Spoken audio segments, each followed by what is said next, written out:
जयेश भाई, आज का हमारा ये जो कैंडी टॉक है, जिसको हम पीयर टॉक भी बोलते हैं, और कई बार मेंबर्स हमारे जो है वो इसको पीयर टू पीयर मीटिंग भी बोलते हैं, है ना। तो ये पीयर टू पीयर मीटिंग जो है, जिसमें आपकी जर्नी, आपकी जो इनसाइट्स है, आपका अभी तक का जो एक्सपीरियंस है, उसके बारे में कुछ सवाल है मेरे पास। एंड उसमें सबसे पहले we will start with rapid fire. Okay, ठीक है। एंड रैपिड फायर में Can I tell something from my side? Of course.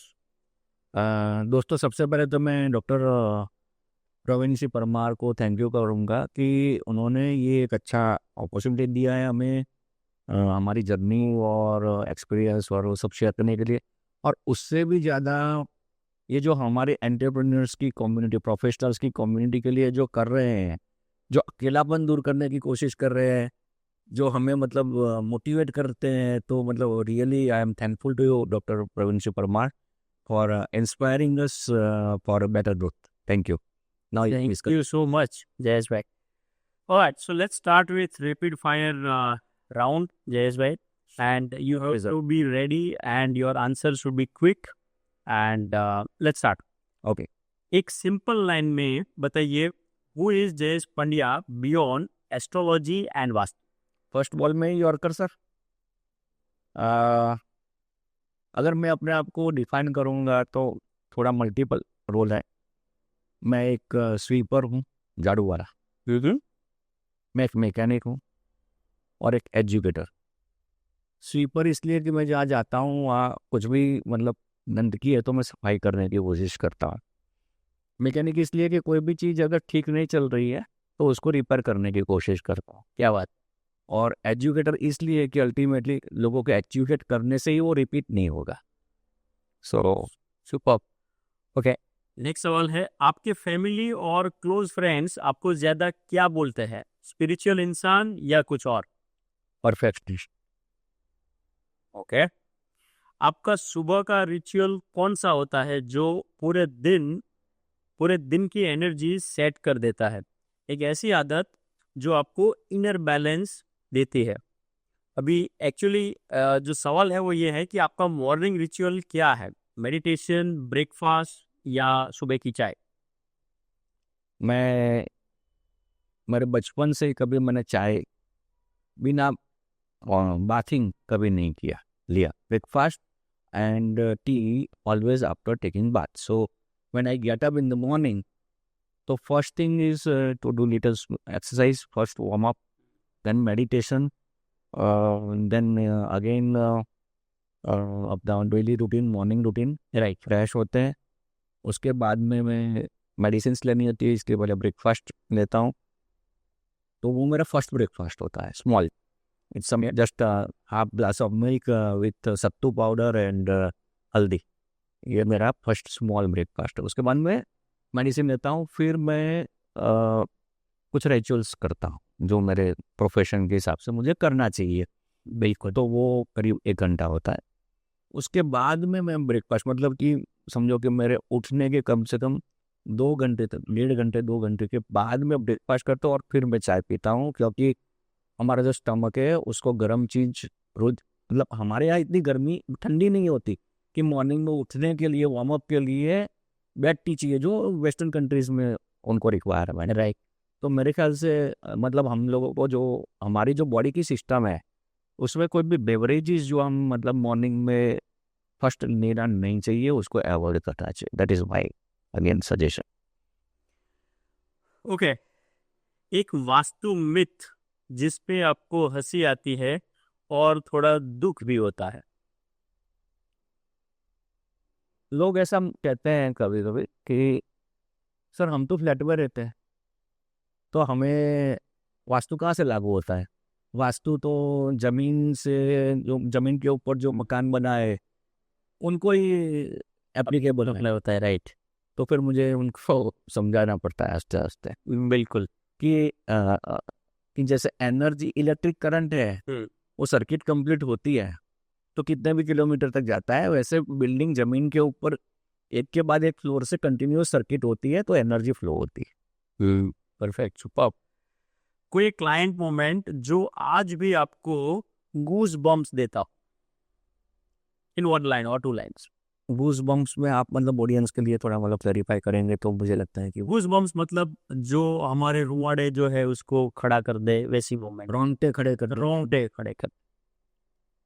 मैं एक बहुत बड़ी फैक्ट्री में वास्तु करने गया था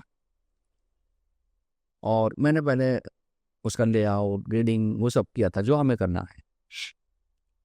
वहाँ जाने के बाद कुछ ऐसी चीज़ हुई कि मुझे लगा कोई मेरी बॉडी में जैसे एंटर कर रहा है, कुछ समथिंग रॉन्ग, मतलब मतलब आई वॉज नॉट फीलिंग, मतलब जनरली मतलब मेरा ऐसा कभी नहीं होता। तो मैं इमीडिएटली वहाँ से निकल गया, मतलब actually I had gone to 500 kilometres away from my town. मैं वो उसका डिटेल नहीं दे सकता क्लाइंट की प्राइवेसी की वजह से। राइट। फिर मैंने क्लाइंट को आके पूछा कि या मतलब आपका लाइफ में मतलब आपको ऑल ऑफ अ सडन कुछ ऐसे अनएक्सपेक्टेड प्रॉब्लम कुछ चालू हो गए क्या है? बोला हाँ। फिर मैंने उनकी जो फैक्ट्री थी उसका पूरा A3 में प्रिंट करके मैप से डाउजिंग किया। डाउजिंग मतलब एक ऐसा प्रोसेस होता है जिसमें हम इंट्यूशन के बेस पर पेंडुलम से जानने की कोशिश करते हैं कि यहाँ पर कोई नेगेटिव एनर्जी है कि नहीं। तो मुझे उनके मेन गेट के पास ऐसा मतलब ध्यान में आया, कैच हुआ। फिर मैंने उनको बोला कि आप वहाँ पहले खुदवाइए और अगर क्या निकलता है कुछ मतलब मुझे बताइए। तो वहाँ से कुछ काली मिट्टी और मतलब वो सब जो मतलब यहाँ मैं ज़्यादा डिस्क्लोज करूँगा तो ऑडियंस के लिए अच्छा नहीं होगा, लेकिन ऐसी चीज़ें जो कुछ मतलब उनको परेशान करने वाली चीज़ें थी, नेगेटिव एनर्जी थी वहाँ पर। तो वो वहाँ से रिमूव कराया पहले मैंने, मेरे जाने से पहले। फिर मैं तब से ये प्रोटेक्शन के लिए अपना हाथ में ये ब्रेसलेट एक पहनता हूँ ताकि ऐसा दूसरी बार एक्सपीरियंस नहीं हो। उस टाइम तो मैं बच के निकल गया, क्योंकि हमारी ऑरा मतलब ये सब रिचुअल्स और हमारा जो इंटेंशन है लोगों को हेल्प करने का, तो उसकी वजह से हमारी ऑरा जो है वो हमेशा प्रोन होती है ऐसी नेगेटिव एनर्जी के अटैक के लिए। So we have to be very careful. तो तब से फिर मैं ये प्रोटेक्शन के साथ ही कहीं भी जाता हूँ, तो वो कभी मैं भूल नहीं। अगर आपकी लाइफ का बैकग्राउंड सॉन्ग होता तो वो सॉन्ग क्या होता? सत्यम शिवम सुंदरम। सत्यम शिवम सुंदरम। सत्य ही ईश्वर, ईश्वरी सत्य।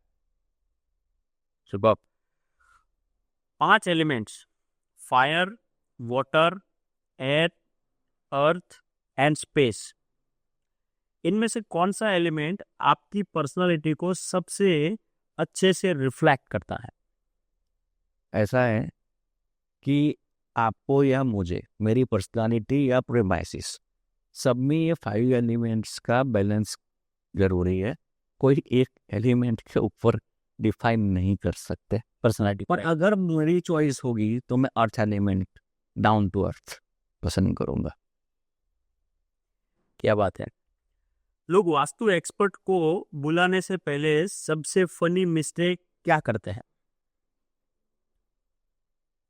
सोशल मीडिया और गूगल बाबा से बहुत ट्रेनिंग लिए होते हैं, तो हमको तो पहले मतलब वहाँ जाके सीखने ही होता है। ओके, एक कोट जो आप कभी भी कहीं भी बोल सकते हो बिकॉज दैट डिफाइंस यू। वो मेरा फेवरेट है, लाओ त्से का quote, enough is enough. When you understand this line you will have enough in your life. अति सर्वत्र वर्ज्यते। और वास्तु भी यही काम करता है, बैलेंस करने का, आपकी प्रॉपर्टी में एनर्जी का बैलेंस करना। बिल्कुल, एस्ट्रोलॉजी भी यही काम करता है, आपकी पर्सनालिटी में नवग्रह की जो एनर्जी है उसको बैलेंस करने का। जो इनकम्प्लीट है उसको बैलेंस करके हाँ, कोई भी एलिमेंट, कोई भी चीज अगर एक लेवल से ज्यादा होगी या कम होगी तो वो हमेशा प्रॉब्लम होगा।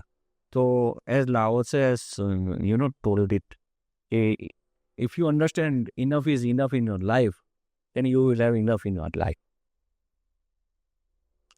ओके, जिसमें अगर आपको दुनिया में एक एक एक जगह, मतलब किसी भी एक जगह का अगर आपको एनर्जी इम्बैलेंस ठीक करना हो, और वो एक ऐसी जगह है कि जिसको आप समझो कि आपका एक ड्रीम प्रोजेक्ट समझते हो, आपको ऐसा लगे कि ये अगर मुझे एक मौका मिला तो वो जगह को आप करेक्ट करोगे, तो वो कौन सी जगह हो सकती है? White house,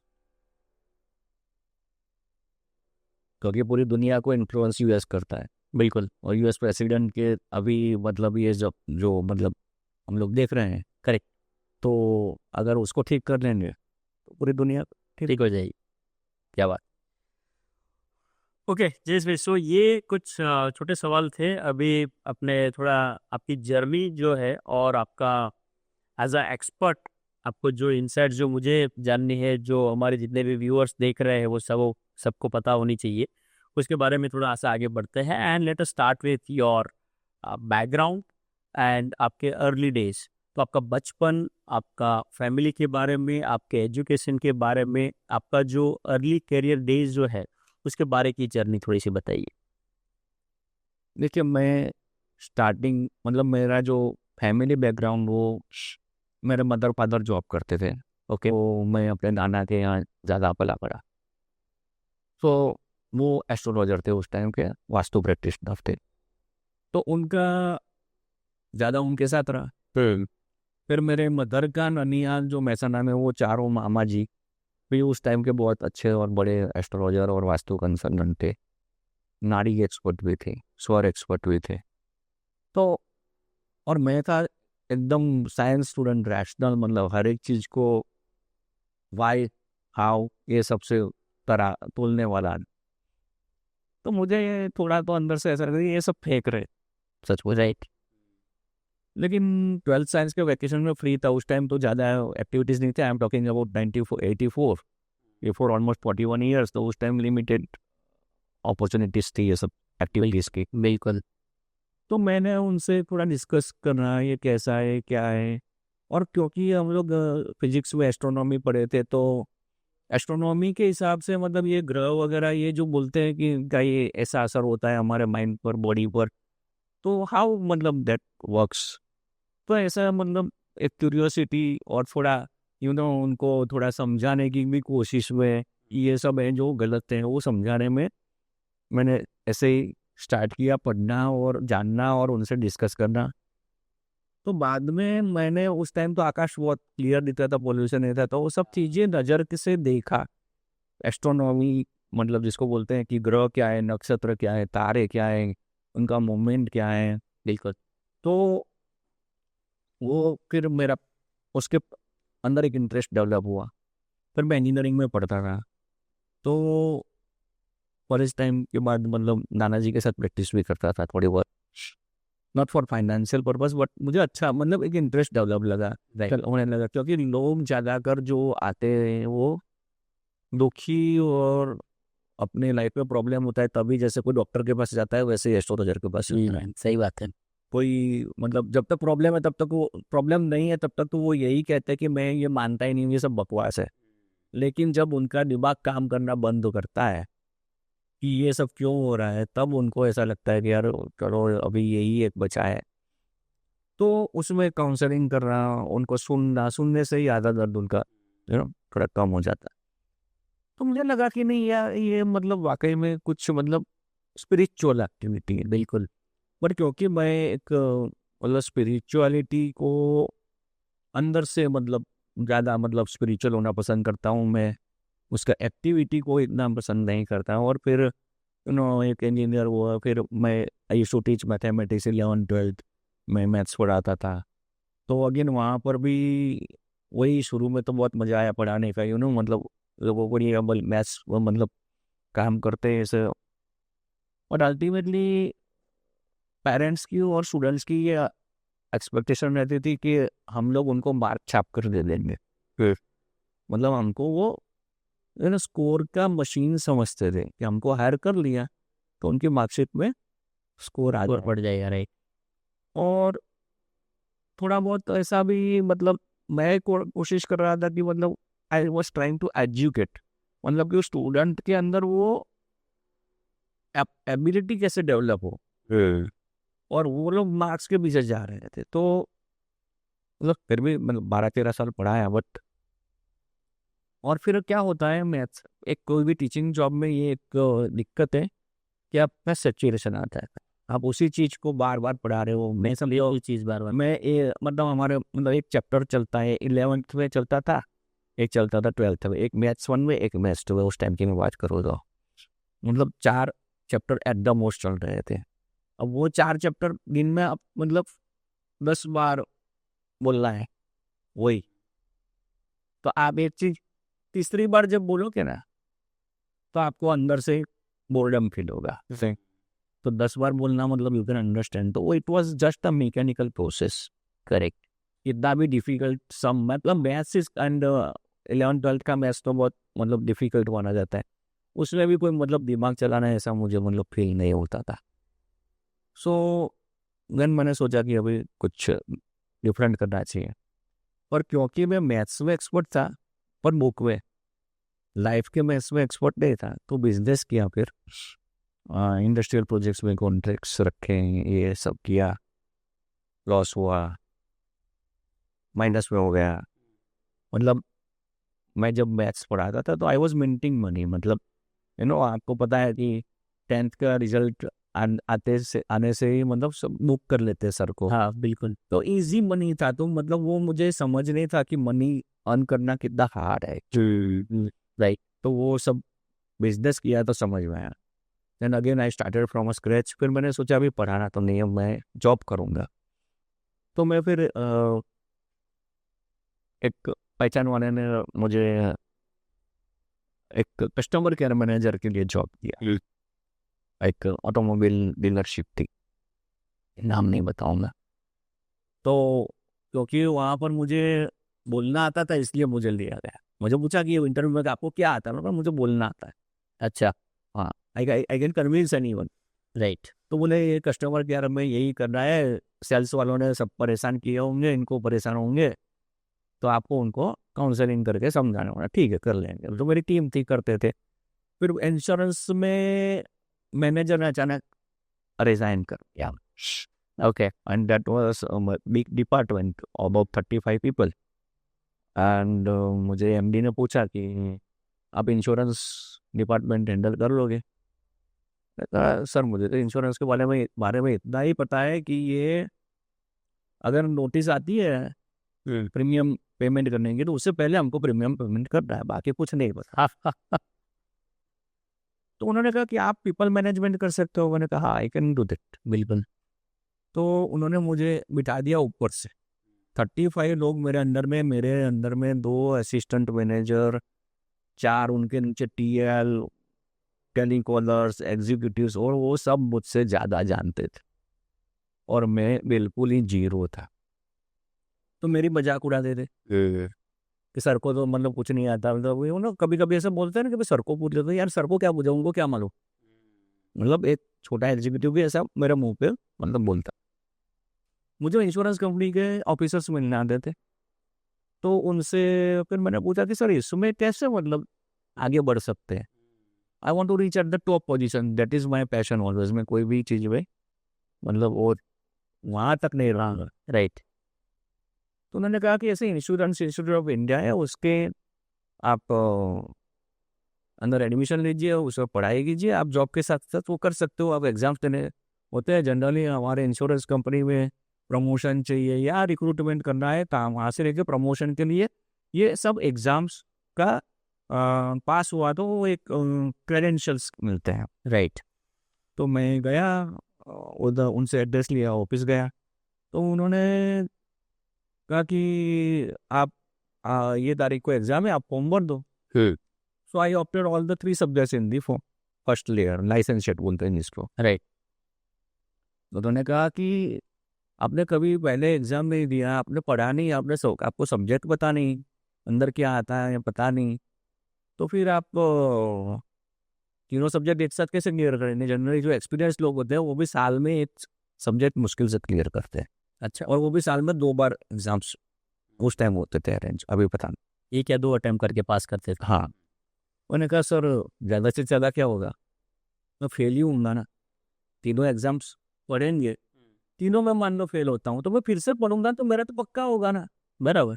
I want to learn it, I don't mind of failing, I don't have fear for failing. या बस मैं लाइफ में फेलियर होके अभी उठ रहा हूँ, तो मुझे उससे ज़्यादा फेलियर का प्रॉब्लम नहीं था। बट इम्पोर्टेंट है सीखना, उसको लर्न करना अच्छे से। But by God's grace first attempt में ऑल द 3 सब्जेक्ट्स क्लियर हो गए, तो लाइसेंस सेट क्लियर किया।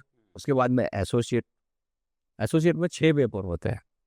फिर वही कहानी, मैंने 6 का फॉर्म एक साथ भरा, फिर वही डायलॉग, फिर मेरा भी वही डायलॉग, और मैंने 6 सब्जेक्ट एक साथ क्लियर कर दिए। तो इंश्योरेंस इंस्टीट्यूट ऑफ इंडिया की ओर से मुझे अप्रिसिएशन का लेटर भी दिया कि ये उस टाइम मतलब जब मैंने क्लियर किया था, आई थिंक दैट वाज 2004 और समथिंग, तो बोले ये 55 साल में ये आप सेकंड हो जिन्होंने ये 6 सब्जेक्ट्स अटेम्प्ट किए। फिर फैनो में वही सिर्फ सब्जेक्ट्स, वही कहानी, वही डायलॉग्स, फिर वही, लेकिन उस टाइम में उसमें हमारा पासिंग मार्क होता था 50, तो एक सब्जेक्ट में 40 मार्क 8 मार्क्स आए। That was industrial practice, law and industrial practice. तो वो सब्जेक्ट मेरा मेरा फिर रीअपियर हुआ, तो वो एकदम मतलब सबसे बेस्ट बना तैयार हो गया, क्योंकि मैंने वो 2 बार पढ़ा। तो मतलब फेल होने से सब्जेक्ट पक्का होता है, राइट। फेल होना कोई बुरी बात नहीं है। हम हमारी सोसाइटी में फेलियर को बहुत मतलब बहुत वीक माना जाता है, अंडर एस्टिमेट। बट वो एक मतलब ऐसा नहीं है कि कोई सक्सेस हो गया तो उसके मतलब वो उसमें एक्सपर्ट ही होगा। ऑन द कॉन्ट्ररी जो फेल होता है वो ज़्यादा एक्सपर्ट होता है, ज्यादा हो सकता है। Yes yes. तो मतलब दैट वाज माय। तो फिर मैं वो लीडरशिप वो सब छोटा हो गया मेरे लिए। फिर I used to move on, और फिर कोई फॉर्म में सीईओ बना, कोई फॉर्म में नेशनल बना। Last my designation was national head and I spent almost 25 years in insurance. तो और जो few professionals are having this qualification, India का हाईएस्ट, उसके बाद मैंने लंदन का भी क्वालिफिकेशन के लिए पढ़ना चालू के लिए, लेकिन उसका यहाँ नाम बताता था मैं, तो लोगों को नाम भी समझ में नहीं आता, तो मैंने सोचा अभी इतना फिर अभी छोड़ते हैं इसको। राइट। तो उस तरह से मेरा इंश्योरेंस का ये कैरियर मेरा लास्ट ईयर रिटायरमेंट हुआ। पर मेरा जो अंदर से इंटरेस्ट था वो था कि लोगों को हेल्प करा। तो इंश्योरेंस में मैं हमेशा, मैं कभी डायरेक्ट क्लाइंट्स को बहुत कम बेचूंगे। मेरे जो नियर एंड डियर है वो जो सामने से बोलते हैं भाई मेरा इंश्योरेंस लोगों का ही मैंने लिया होगा।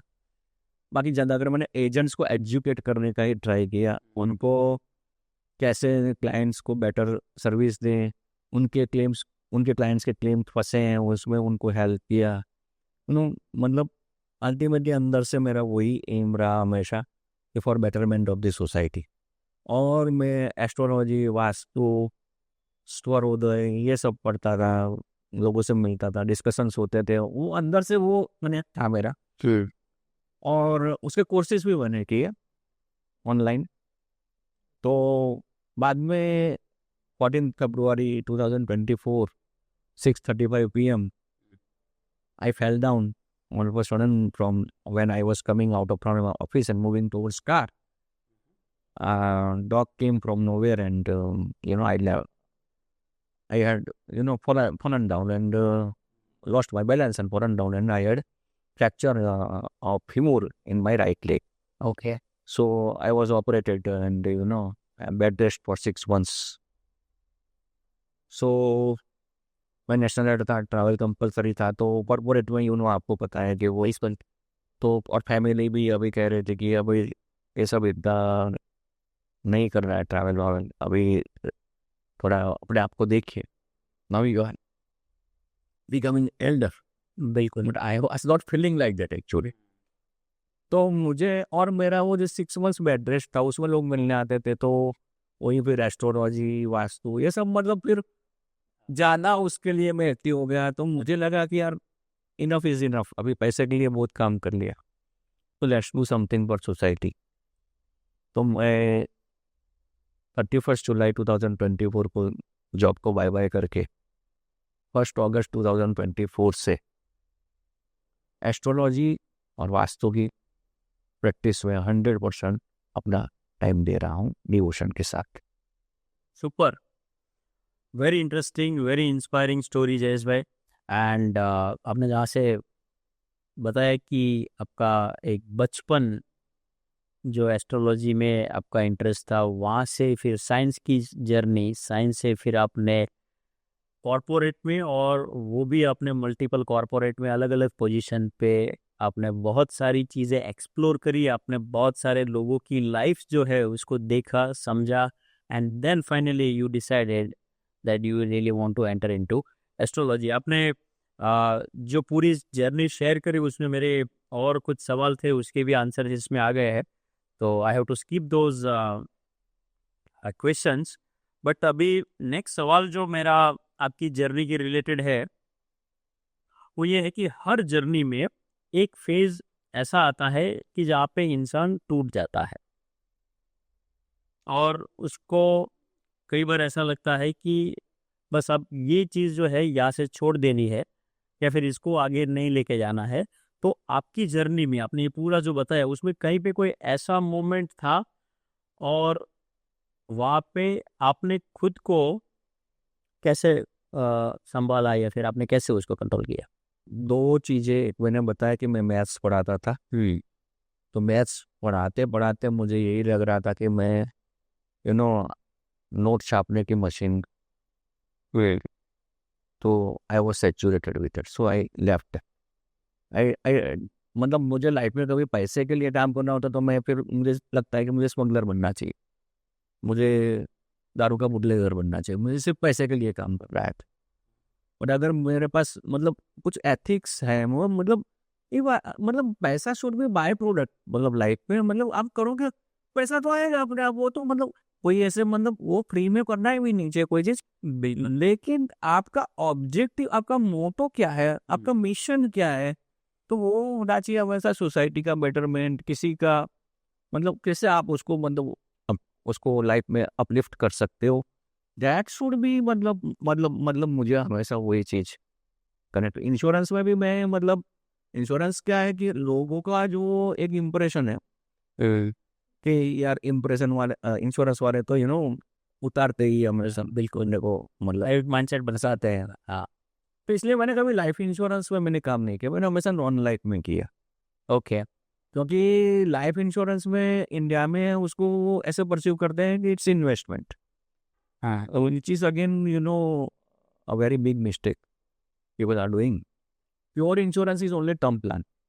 बाकी आपको इन्वेस्टमेंट के लिए इंश्योरेंस लेना वो एक मतलब मैं मेरे इंश्योरेंस के लोग मुझसे नाराज हो जाएंगे, बट इन्वेस्टमेंट के लिए इंश्योरेंस नहीं लेना चाहिए, बोथ शुड बी सेपरेट। तो मैं इसलिए कभी लाइफ इंश्योरेंस किसी को पिच नहीं किया, मैंने कभी लाइफ इंश्योरेंस के लिए काम ही नहीं किया, मैं शुरू से नॉन लाइफ के लिए काम किया। ओके। क्योंकि मैं चाहता था कि लोगों को इंडेमनीफाई करें। इंडेमनीफाई मतलब उनको लॉस होता है, अनफॉर्चुनेट होते हैं, तो उनको कैसे हम उनका लाइफ को अगेन बेटर कर सकें। That was number one. Right. दूसरा, एजेंट्स जो कि जिनके ऊपर लोगों का बहुत ट्रस्ट होता है, तो उनको अगर हम एजुकेट करेंगे तो नेचुरली बेटरमेंट होगा, इंश्योरेंस का भी मतलब सेक्टर का भी बेटरमेंट होगा, लोगों को भी रियल सर्विस मिलेगा। तो मतलब हमेशा मतलब मेरा मतलब जो काम करने का तरीका मतलब अक्रॉस इंडिया 15,000 एजेंट्स, और मतलब मैं B2B में ही काम किया, मतलब मेरे नीचे सेल्स टीम ये सब ऐसे करके फिर तो एजेंट्स, तो मतलब हमेशा उनको यही मतलब मेरा मकसद रहा। तो मतलब पैसा नहीं होना चाहिए, मतलब बस कहने का ये मतलब। तो और फिर इंश्योरेंस में भी अभी पिछले 5-7 साल से मैं परेशान था ही थोड़ा अंदर से, क्योंकि अभी कैशबैक और ये सब क्लाइंट्स भी अभी वही मतलब सब अल्टीमेटली एजेंट्स भी ब्रोकर्स भी मतलब सब मतलब पैसा, अल्टीमेटली जब सिर्फ पैसा की बात आती है तो मैं अटक जाता हूँ। सही बात। तो मेरा ये एक मतलब प्रॉब्लम, आपका जो पर्पस है वो लोगों की हेल्प। मतलब मुझे मतलब अंदर से मेरे वो मैं डिस्कनेक्ट हो जाता हूँ तो मैं छोड़ देता हूँ। तो इंश्योरेंस मतलब छोड़ने का अभी भी छोड़ा नहीं है, मतलब वैसे तो मेरा हम है पार्टनर है, हैंडल कर रहे हैं, दिन का 1 आध घंटा देता हूँ, लोगों के एजेंट्स के प्रॉब्लम्स होते हैं, क्लेम्स में कुछ दिक्कतें होती है, तो वो सारा मतलब देखता हूँ। बट वो सिर्फ दिन का 1 घंटा, बाकी के मेरे दिन के 23 घंटे मतलब अंदर से भी सोया हूँ तो भी मतलब मैं यही सोचता हूँ कि how can we try to improve the life standards and solve the problems of health and wealth. क्या बात, सुपर। ओके, जिसमें 3 चीजें होती है, एक है एस्ट्रोलॉजी, दूसरा है वास्तु एंड तीसरी चीज है एनर्जी साइंस। ठीक है, अब ये तीनों चीजों का कॉम्बिनेशन आपने कैसे डेवलप किया? सर आइंस्टाइन को तो आप जानते होंगे, बिल्कुल, one of the greatest scientist. ये he has given a formula equation E is equal to mc square। मतलब कि हर एक पदार्थ, हर एक ऑब्जेक्ट का द्रव्यमान, मास और एनर्जी इक्विवेलेंट है। अभी समझो हम ये बैठे हैं और ये ग्लास है प्लास्टिक का, उसके अंदर वेट है तो वो मतलब ग्रेविटेशनल फोर्स की वजह से तो उसका एक एब्सोल्यूट मास होता है, मास की वजह से ही वेट होता है, तो वो मास को एनर्जी में बदल सकते हो, ऐसा आइंस्टाइन ने प्रूव किया, मैं नहीं कह रहा हूँ। Number 1, right. तो इस यूनिवर्स में जितनी भी चीजें हैं, जितने भी ऑब्जेक्ट्स हैं, चाहे लिविंग है चाहे नॉन लिविंग, वो सब में मास है, और मास है मीन्स एनर्जी। अब कुछ हमको दिखती है और कुछ नहीं दिखती है। इलेक्ट्रिसिटी नेचर में भी हमको दिखती नहीं है, पर वो जब वो बिजली कड़कती है तो हमको दिखती है। बिल्कुल, ठीक है। ग्रेविटेशनल फोर्स न्यूटन से पहले भी था, न्यूटन ने बताया, समझाया, तब हमें मालूम पड़ा कि यह हाँ एग्जिस्ट करता है। करेक्ट।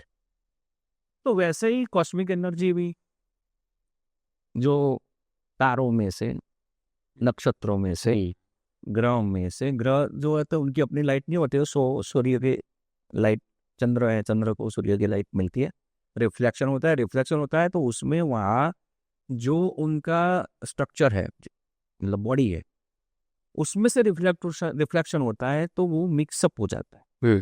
वो सेम जो उसको मिला है वो सेम वो आउटपुट नहीं देगा। इनपुट और आउटपुट के बीच में कोई ग्रह है, जैसे चंद्र है, चंद्र की बात कर तो चंद्र के अंदर मिनरल्स हैं, एल्यूमिनियम है, टिटेनियम, ये सब अभी थोड़ा बहुत जो लोग मतलब पढ़ते होंगे बड़ा, तो इसलिए वो वाइट लगता है क्योंकि एल्यूमिनियम अंदर जा रहा है, ये सब है, टिटेनियम है। तो वो सन की लाइट तो सबको सेम मिलती है, पर उसको वो हमको वाइट लगता है। मार्स, मंगल हमको रेड लगता है क्योंकि वहाँ वो एलिमेंट्स प्रेजेंट है। ठीक है, तो उन सब में से जो लाइट आ रही है, दैट इज मतलब वो लाइट के अंदर इलेक्ट्रोमैग्नेटिक वेव्स है, रेडियो वेव्स है, अगर साइंस की भाषा में बात करूँ तो पहले तो वो कॉस्मिक एनर्जी के वेव्स है। अब हमारी बॉडी पर वो आ रहे हैं, हमको दिखता नहीं है, बस प्रॉब्लम ये है। हमारी प्रॉपर्टी में वो आ रहा है, हमको दिखता नहीं है। राइट। तो एक हो गया आपके अर्थ के जो पास जो ऑब्जेक्ट्स है, उसमें चंद्र हो गया सबसे नजदीक, फिर बाकी प्लैनेट्स हो गए हमारे सोलर सिस्टम के, और सूर्य हो गया, ये हमारे सबसे नजदीक है। तो उनका हमारी बॉडी पर, हमारे माइंड पर एक इफेक्ट होता है। उसका जो स्टडी करते हैं उसका नाम है एस्ट्रोलॉजी। ओके, आपके जन्म के समय जो ये सबकी पोजीशंस है ग्रह की, यस, ग्रहों की, और उसके पीछे जो तारे हैं, जो पर्टिकुलर एक स्ट्रक्चर है जो अवकाश के अंदर पृथ्वी से 8 डिग्री, अवकाश में हमेशा एंगुलर मेजरमेंट होता है, तो 8 डिग्री तक हाइट में जितने भी स्टार्स है वो हमको दिखते हैं, उससे बियॉन्ड नहीं दिखते। तो वो जो नक्षत्र है, वो नक्षत्र ग्रह के पीछे होता है, मतलब नक्षत्र बहुत दूर है, तो उनमें से जो लाइट आती है वो उस ग्रह के साथ, उस ग्रह की लाइट के साथ आती है। तो ये हमारी एक मतलब जो जन्म कुंडली है में ये सब मतलब रिकॉर्ड है कि उस टाइम आपके बर्थ के टाइम क्या पोजीशन थी, और उसका जो उसकी वजह से अगर जो एस्ट्रोलॉजी जानते हैं, इट्स अगेन क्या बोलेंगे, गुड विद्या। तो मतलब जो जानते हैं वही उसका इंटरप्रिटेशन कर सकते हैं। राइट। तो उसके ऊपर से एक जो हमारे ऋषि मुनियों ने, और ये हमारे ही नहीं, ये बेबीलोन में, मिस्र में, वेस्टर्न एस्ट्रोलॉजी में भी उन्होंने भी ये सब चीज़ों को स्टडी किया हजारों सालों, हजारों सदियों से। और उनके ऑब्जर्वेशन से उन्होंने उसके रिजल्ट लिखे कि ऐसा हो तो ऐसा होता है। हमारा साइंस क्या होता है, वो resources, cause, process and result ऐसे बात करता है। राइट। उन्होंने उस टाइम का जो मतलब साइंस था उसको एक तो धर्म के साथ जोड़ दिया। ओके। तो वो जो साइंस उसके अंदर सीधा ये सोर्स और ये रिजल्ट क्यों कैसे होता है वो एक्सप्लेनेशन मिसिंग है। निकोला टेस्ला ने ये कहा है, ये मैं नहीं कह रहा हूं, कि जिस दिन साइंस जो चीजें हमको नहीं दिखती है ना, पैरानॉर्मल थिंग्स, उसको देख के उसका आप स्टडी करने लगेगा ना, उस दिन ह्यूमन बीइंग इतना एडवांस लेवल में पहुंच जाएगा जो इतने हजारों साल में नहीं पहुंच पाए, वो सिर्फ कुछ सालों में पहुंच जाएंगे। ऐसा उनका एक कोट है। तो ये हो गई कॉस्मिक रेज एस्ट्रोलॉजी की बात। राइट। तो एस्ट्रोलॉजी क्या है, बेसिकली वो आपके जीवन में कब क्या होगा वो प्री डेस्टिन्ड है। राइट। बराबर। तो वो एक मतलब लिख दिया गया है। अब उसके अंदर चेंज करना ये हर के बस की बात नहीं है। कोई रेमेडीज कोई काम नहीं करती। जो काम करता है वो आपका स्पिरिचुअलिटी सभी के बस की बात नहीं है। तो नाम भगवान का जो भी आप जो भी रिलीजन में है, मतलब जप तप और दान, ये ही आपको हेल्प करता है। बाकी मैं कोई रेमेडी किसी को सजेस्ट नहीं करता, मैं कोई पूजा विधि रिचुअल सजेस्ट नहीं करता किसी को। मेरे पास आता है, मैं सुनता हूँ, उसको बोलता हूँ आपका ये टाइम इतना खराब है, उसको निकालना है, उसके बाद आपका अच्छा टाइम आएगा। बिल्कुल। ठीक है, रात है तो दिन भी आएगा ही।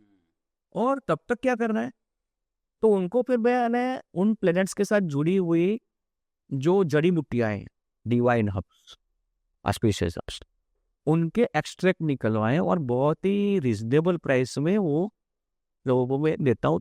एक प्लेसिबो इफेक्ट भी होना चाहिए। बिल्कुल भाई यार कुछ मतलब करेंगे तो मतलब दैट विल हेल्प मी, वो एक अंदर से एक टूल है, क्या इससे मेरा ठीक होगा। बाकी वो 300 400 500 रुपये वाली चीज से मैं क्लियर बोल देता हूँ भाई, इससे आपका नसीब नहीं बदलेगा। This will help you to have positivity in life. जैसे क्या कोई ऐसा पर्सनल इंसिडेंट था जिसने आपको वास्तु को सीरियसली परस्यू करने के लिए मजबूर कर दिया? एक क्लाइंट, मोस्टली आई रिमेम्बर, करीब लास्ट नवंबर में आया था मेरे पास। He was CEO of one of the private limited companies. Company was doing good, but he was facing lots of problems. He was under debt. Oh, मतलब दो ही had handsome, earnings. और उसकी कुंडली के ग्रह अच्छे थे, टाइम अच्छा था, गोचर, मतलब जो भी जो एस्ट्रोलॉजी के हिसाब से देखना था वो देखे, वो सारे एस्पेक्ट्स देखे, कहीं से भी उसके प्रॉब्लम के साथ वो कनेक्ट ही नहीं हो रहा था। तो फिर मुझे लगा कि समथिंग इज डिफरेंट। तो फिर मैंने उसके घर गया, मैं विजिट किया एंड मैंने मेजर वास्तु दोष पाया। ओके। तो फिर मैंने उनको पूछा कि आप ये प्रॉपर्टी में कब रहना है, कितना टाइम हुआ, और वो सारा मतलब कनेक्ट हो गया। तो तब से मेरे पास कोई भी बंदा अगर फोन में भी पूछता है कि सर मेरे लाइफ में बहुत प्रॉब्लम है, तो मैं उसको उसकी कुंडली का सप्तम भाव की बात नहीं करता। मैं पहले उसको पूछता हूँ कि आपके घर के साउथ वेस्ट में कोई वास्तु दोष है, किचन है, टॉयलेट है, या कट है, या एक्सटेंशन है। तो वो हमेशा स्टेबिलिटी का, लाइफ में रिलेशनशिप का प्रॉब्लम होता है, तो वो पहले कंफर्म हो जाता है। कुंडली में फिर वो हो नहीं हो, तो मुझे लगा कि वास्तु से ही लोगों की हेल्प कर पाएंगे। क्योंकि एस्ट्रोलॉजी जो है वो प्री डेस्टिनी है, तो वो प्री डेस्टिनी को बदल नहीं सकते, वास्तु बदल के हम लोगों की हेल्प कर पाए। बिल्कुल सही बात है। जैसे वास्तु को लोग कभी सुपरस्टिशियस, कभी मैजिकल बोल देते हैं। पर आपके हिसाब से वास्तु असली में है क्या? वास्तुतंत्रे महातंत्रे, tantra means science as per our Vedas and Sanskrit. Right. Vastu is actually super science. मैं आपको प्रूफ के साथ आपकी प्रॉपर्टी में क्या वास्तु दोष है वो बताऊंगा, और बाद में उसकी ट्रीटमेंट, वहां की एनर्जी बैलेंस करके वो वास्तु दोष रिमूव हो गया है वो भी प्रूफ के साथ बताऊंगा। क्योंकि साइंस है तो मतलब प्रूफ चाहिए। एविडेंस के बगैर का साइंस एक्सेप्टेबल ही नहीं है। और मैं ये चीज को, क्योंकि अंदर से तो मैं साइंस का ही स्टूडेंट हूँ, एब्सोल्युटली। तो मैं कोई भी चीज में एविडेंस के बगैर की कोई बात मैं मानता ही नहीं हूँ, मैं एक्सेप्ट ही नहीं करता। तो जिनको मतलब सुपरस्टिशियस लगता है, जिनको ये मैजिक लगता है, उनको मेरी एक ही मतलब ये एडवाइस है कि आप कोई भी चीज को 100% जाने बगैर जज मत कीजिए। बिल्कुल। It's better to get informed than to be judgemental. अच्छा वास्तु क्लैरिटी लाता है और गलत वास्तु कंफ्यूजन्स क्रिएट करता है। तो ये कैसे होता है? और इसके साथ जुड़ा एक दूसरा भी मेरा सवाल है कि ये जब हम वास्तु की बात करते हैं तो इसका इनर साइंस क्या है, और एक ह्यूमन माइंड और एक स्पेस एनर्जी का कनेक्शन कैसे काम करता है? देखिए, आपने मतलब सब क्वेश्चंस लेते हैं। 2-3 सवाल मैंने एक साथ में हाँ, पूछ तो लिए। एक एक करके लेते हैं। तो पहले आपने पूछा कि वास्तु गलत वास्तु सही। यस। तो पहले तो बात, vastu is a process of balancing energy. It is not यानी चीज की वो गलत सही होगा। ओके, It's तो a वो process. कंफ्यूजन नहीं कर क्रिएट तो करता है। पहले बात यह है कि वास्तु गलत नहीं। ओके। अब वो ये आपका एक्चुअल में आप पूछना ही चाहते हैं कि माइंड में क्लैरिटी या कंफ्यूजन क्यों होता है अल्टीमेट। हाँ, क्योंकि कई बार क्लैरिटी नहीं होने की वजह से कंफ्यूजन होते हैं। हाँ, वही ultimately yes. One and same. तो ऐसा है कि आपकी प्रॉपर्टी की एनर्जी जो प्रॉपर्टी में से आ रही है, नॉन लिविंग थिंग्स में से, आपका चाहे टीवी हो, चाहे फ्रिज हो, कुछ भी चीज हो, उसमें से एनर्जी आपको मिल रही है, वो आपके माइंड को इफेक्ट करता है। अगर वो एनर्जी का अलाइनमेंट नहीं है या वो चीज वहां सही नहीं है, वहां नहीं होनी चाहिए और वहां है, मतलब it should not be there, and if it is placed there, then it will give some negative impact on your mind and your body ultimately. Right. So that's why you have confusions. Vastu से confusion या clarity नहीं होता। Vastu is a process of balancing that energy. वहां जो गलत energy है, जो मतलब कम है, वहां की एनर्जी नेगेटिव है, उसको ठीक करना वास्तु है। Okay, so vastu is balancing energy okay. To get clarity and removing confusions. Yes. So I think I have answered your first question. Very well. अभी नेक्स्ट क्या था आपका? नेक्स्ट सवाल ये है कि उसका जो इनर साइंस है वो क्या है, जो मेरे ख्याल से आपने आंसर कर दिया। अब एक ह्यूमन माइंड और स्पेस एनर्जी का कनेक्शन कैसे काम करता है? मैंने उसका भी आंसर वैसे तो दे दिया है, चलो फिर भी आपके सहूलियत के लिए मैं रिपीट कर देता हूँ। वो जो एनर्जी आ रही है वो हमारे बॉडी में और हमारे माइंड में आ रही है। Okay, okay. तो हमारे बॉडी में आएगी, हमारे माइंड पे आएगी, वो हमारी थॉट प्रोसेस पर इफेक्ट करती है, हमको पॉजिटिव बनाती है, हमको नेगेटिव बनाती है। अच्छा, आप वास्तु भूल जाइए। वास्तु थोड़ा वर्ड जो है वो हिंदू अपना कल्चर के साथ जुड़ा है, वैदिक संस्कृति के साथ। मैं आपको एक बात बताऊं, आप कोई जगह जाते हैं, आपको बहुत मजा आती है, होता है सर? बिल्कुल। क्यों? क्योंकि वहां का वास्तु अच्छा है, वहां एनर्जी बैलेंस है।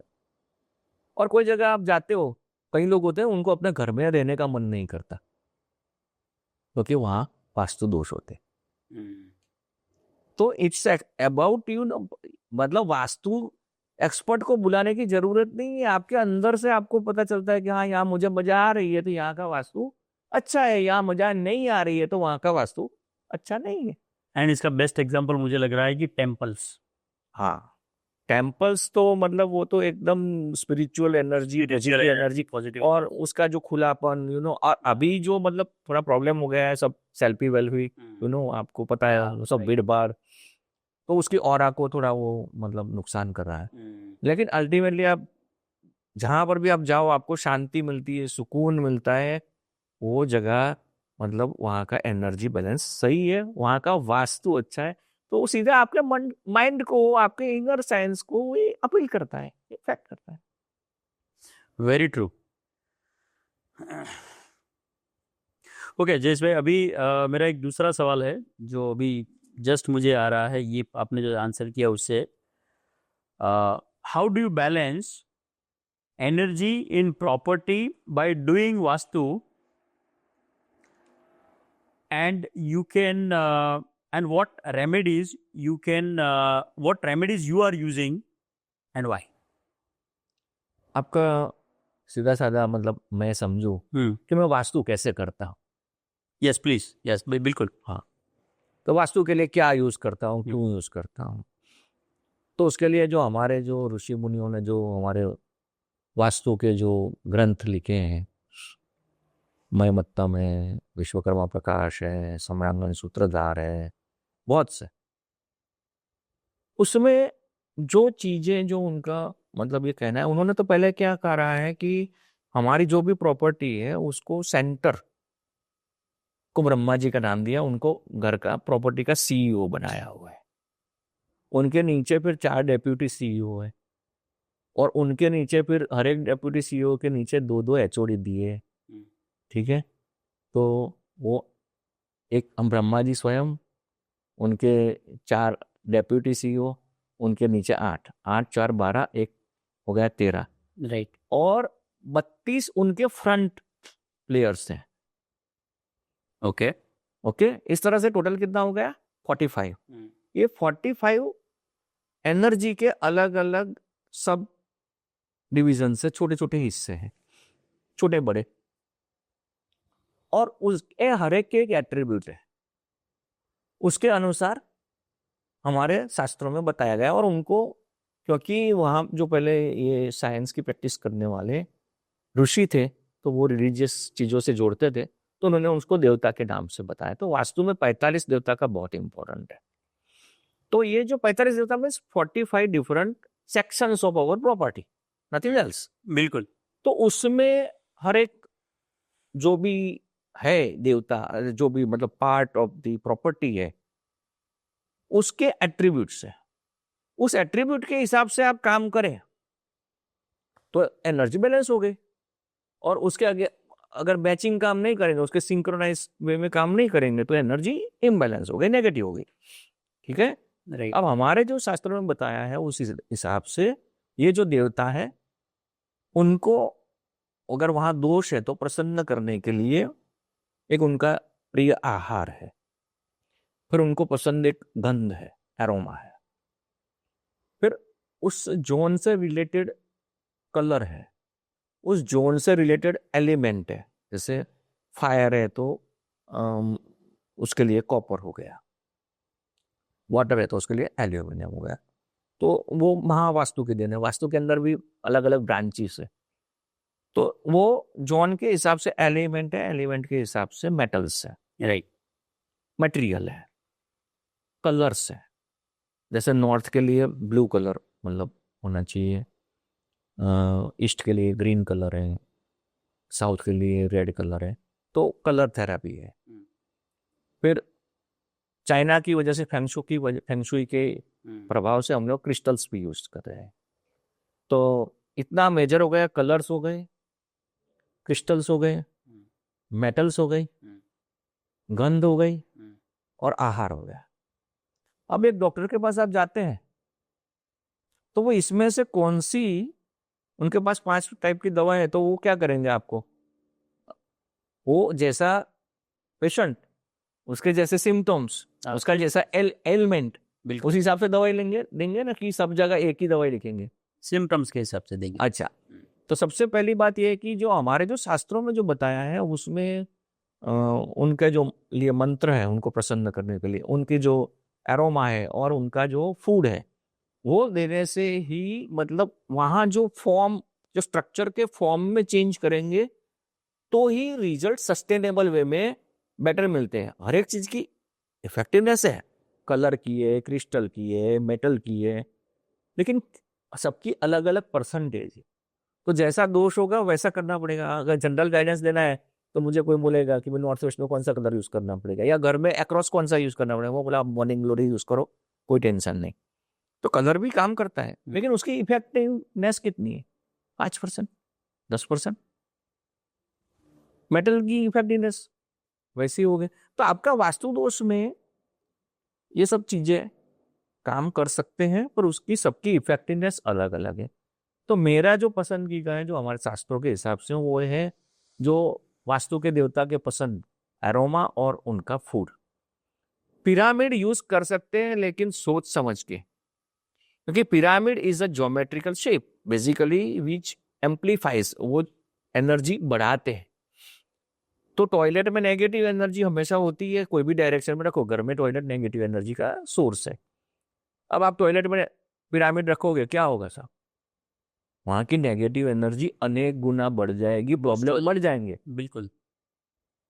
तो पिरामिड के साथ में कुछ उसके वहां की नेगेटिव एनर्जी को ट्रांसफॉर्म करके पॉजिटिव एनर्जी बदलने वाली चीज को भी रखना चाहिए, तो फिर वो पॉजिटिव एनर्जी को एनहांस करेंगे। तो मैं पिरामिड्स को यूज करता हूँ जनरली जहाँ बड़े प्लॉट्स हैं, जहाँ बड़ी फैक्ट्रियां हैं, तो वहां पर ये फूड और आहार है जो वो हम, या एरोमा है, वो सब मिक्स करके वो पिरामिड के अंदर रख के यूज करते हैं। तो मेरा जो तरीका है, मेरा जो प्रिफर्ड रेमेडीज है, जिससे गारंटी से रिजल्ट मिलता है लोगों के लाइफ के हेल्थ वेल्थ के प्रॉब्लम के सॉल्यूशन के लिए, उसमें मैं एरोमा, जो वास्तु के देवता को पसंद है, वो एरोमा, उनकी सुगंध और उनका आहार, इसका उपयोग करता हूँ। ऑलराइट जयेश भाई, आपने एंटरप्रेन्योर्स, फैमिलीज, ऑफिसेज, फैक्ट्रीज, ऐसे सबकी एनर्जीज जो है उसको शिफ्ट किए हैं। एक ट्रांसफॉर्मेशन जो आप कभी नहीं भूलेंगे, वैसा क्या है? मेरे पास एक कपल आया था, क्लाइंट, दोनों ही पब्लिक लिमिटेड प्राइवेट बैंक में बहुत अच्छी पोजीशन पर थी। वाइफ थी वो सीनियर वीपी थी, और हस्बैंड था वो वीपी था। ओके। अब ये जो ऐसे मतलब टॉप लेवल के लोग होते हैं, उनके ईगो के प्रॉब्लम्स भी बहुत होते हैं। सही बात। तो उनकी मैरिज लाइफ में इतना प्रॉब्लम था कि मतलब डोमेस्टिक वायलेंस होता था, और एक बार पुलिस कंप्लेन भी हो चुकी थी, और उनका लव मैरिज था। तो वो छोड़ना भी नहीं चाहते थे एक दूसरे को, और साथ में रह के बर्दाश्त भी नहीं कर पाते थे एक दूसरे को। तो उनके घर के अंदर जो भी वास्तु दोष थे उसको तो ठीक किए हमने, लेकिन मैंने उनको एक काउंसलिंग किया थोड़ा, कि आपको मैरिज से पहले प्रॉब्लम था? बोले नहीं, बिल्कुल नहीं सर, तभी तो हमने मैरिज की। बोले मैरिज के बाद क्या हुआ? बोले क्यों? क्योंकि आप उस टाइम सिंगल डायमेंशन देखते थे, और बाद में आपको मल्टीपल डायमेंशंस दिखे, राइट। और वो डायमेंशंस में एक्सेप्टेबिलिटी में प्रॉब्लम आ रहा है, और आप उसको चेंज करने के लिए, जो आपका जो बिलीफ सिस्टम है उसके हिसाब से चेंज करने के लिए कोशिश कर रहे हैं। दोनों बहुत इंटेलिजेंट हैं, और उनके ऐसे लोगों को हैंडल करना, मतलब, और ऐसा बात करना बहुत, इट्स डिफिकल्ट। बिल्कुल। बट दे रियलाइज कि बात आपकी सही है, क्योंकि everybody is grown up in a different way, they have different habits, they have different thought process, everything is different. वो आप रिलेशनशिप में 2 4 5 घंटा 2 दिन मिलते हो, उसमें वो सारी चीजें उजागर नहीं होगी जो 24 घंटा साथ में रहने से होती है। वो बहुत सी चीजें बाद में पता चलती है। बिल्कुल सही बात है। तो फिर उनको मैंने काउंसलिंग किया है कि सबसे पहली बात, आप जो जैसा है उसको ऐसा एक्सेप्ट कर लो, और नंबर 2, एक्सपेक्ट मिनिमम। और मतलब फॉर्चुनेटली दे एक्सेप्टेड, और आज भी वो याद करके मुझे मैसेज करते हैं कि sir now we are good friends. क्योंकि मैंने उनको यही बोला था कि आप अपने फ्रेंड को कभी चेंज करने का ट्राई किया था? वो आपका मतलब फ्रेंड बन गया, क्यों बन गया? बस मजा आया उसके साथ। बिल्कुल। अभी वो अलग है, आप अलग है, वो पढ़ाई में इंटेलिजेंट होगा, आप नहीं होंगे, या आप इंटेलिजेंट होंगे, वो नहीं होगा, बहुत से मतलब मिसमैच होंगे, चॉइस मतलब सब्जेक्ट्स ये सब, वो हैबिट्स, फिर भी वो फ्रेंड है आपका, बेस्ट फ्रेंड है, तो can't you be best friend of your spouse?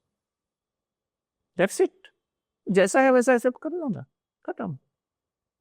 Share everything, accept as it is. So मतलब आई एम हैप्पी, मतलब ये ना तो वास्तु है ना एस्ट्रोलॉजी है, बिल्कुल, बट ये एक मतलब मुझे लगा कि मैं किसी की लाइफ में बदलाव ला पाया। Very interesting. बिल्कुल। जयेश भाई, क्या कभी ऐसा हुआ है कि एक क्लाइंट के इमोशंस ने आपको पर्सनली टच कर दिया हो? बहुत बार मतलब आंखों में से पानी निकल गए थे, मैनी टाइम्स होता है, मतलब अंदर से वो मैं डिस्टर्ब हो जाता हूँ, तो अभी भी वो याद आता है तो आई फील दैट। एक ऐसी छोटी सी story if you can share Jayesh भाई, वन ऑफ द स्टोरी। एक क्लाइंट आया थी और वो इतना सब तरह से परेशान था, इतना परेशान कि मतलब कोई चीज, मतलब बीवी बच्चे पेरेंट्स फ्रेंड्स पार्टनर बिजनेस, मतलब क्या जाए, और मतलब वो ऑलमोस्ट अंदर से सुसाइड करने का शायद सोच रहा था, मुझे बताया नहीं, पर वो क्या करता। तो मतलब मुझे मैं मतलब थोड़ा मतलब शॉक हो गया था यार, कि इतना एक आदमी को मतलब चारों तरफ से यार प्रॉब्लम, कोई कहाँ वो मतलब किसको मतलब बताया अपना, जब चारों तरफ से उसको मतलब प्रॉब्लम से। तो ऐसा मतलब होता है, फिर उनको सुनते हैं तो उसी में लिसनिंग इज ऑल्सो ये one half of the solution. सही बात है। तो थोड़ा उससे भी उनका वो मन हल्का हो जाता है।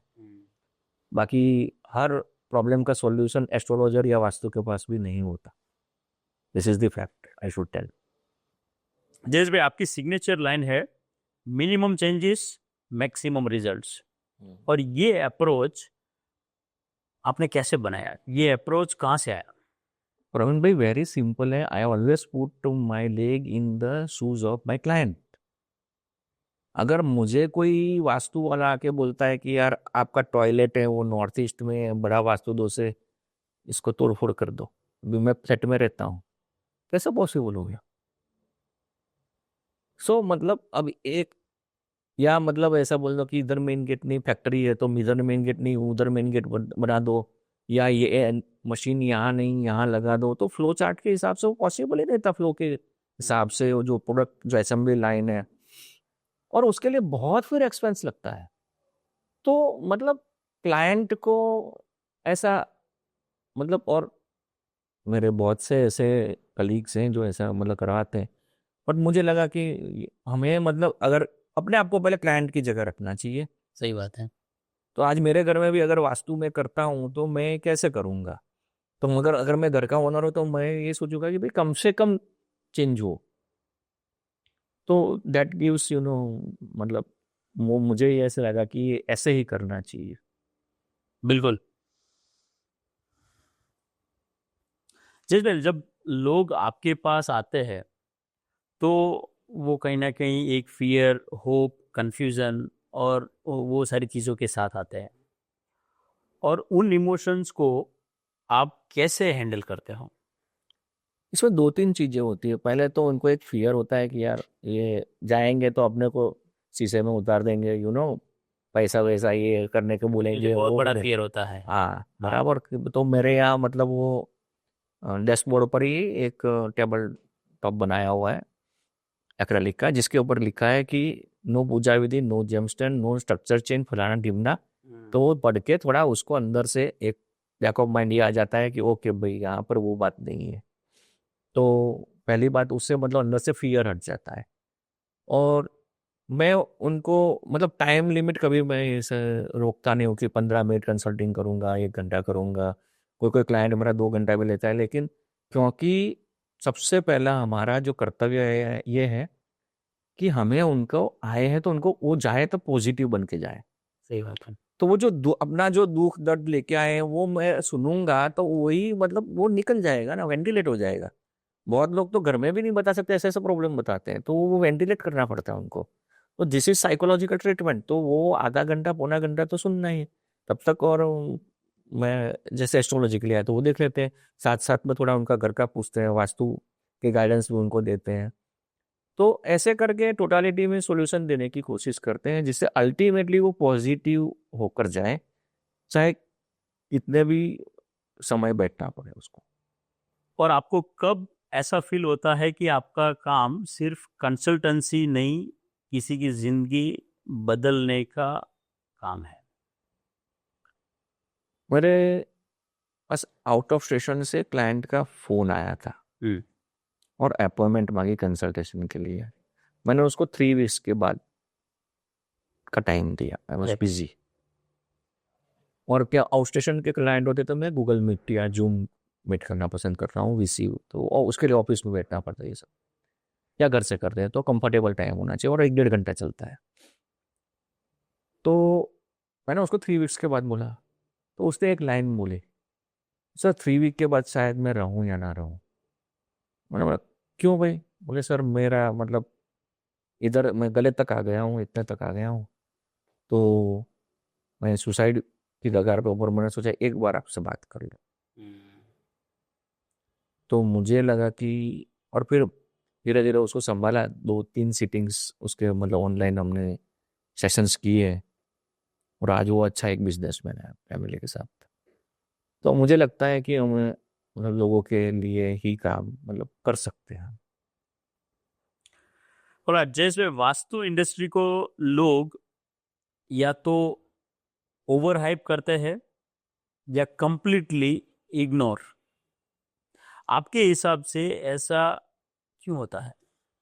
देखिए वो उनकी एक बिलीफ सिस्टम, ओके। वो बिलीफ सिस्टम जो है उनकी, ये कि ये सब तो लूटने आते हैं, बकवास, ऐसा कुछ नहीं है। मुस्लिम कहाँ वास्तु कराते हैं, क्रिश्चियन कहाँ वास्तु कराते हैं, या वो कहाँ एस्ट्रोलॉजी मतलब दिखाते हैं, वो कौन सा मुहूर्त निकाल के करते हैं।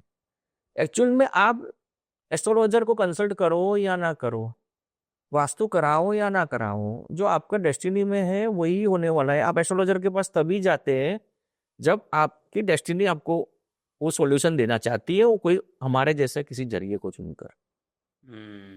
तो पहली बात तो ये है कि चाहे वो मुस्लिम है, और मेरे कितने भी मुस्लिम क्लाइंट्स भी हैं जिन्होंने वास्तु कराया, क्योंकि इस्लाम में भी मतलब ये पर्टिकुलरली कुरान में भी ऐसा कुछ है मेंशन, ऐसा वो कहते हैं। I don't know anything about that.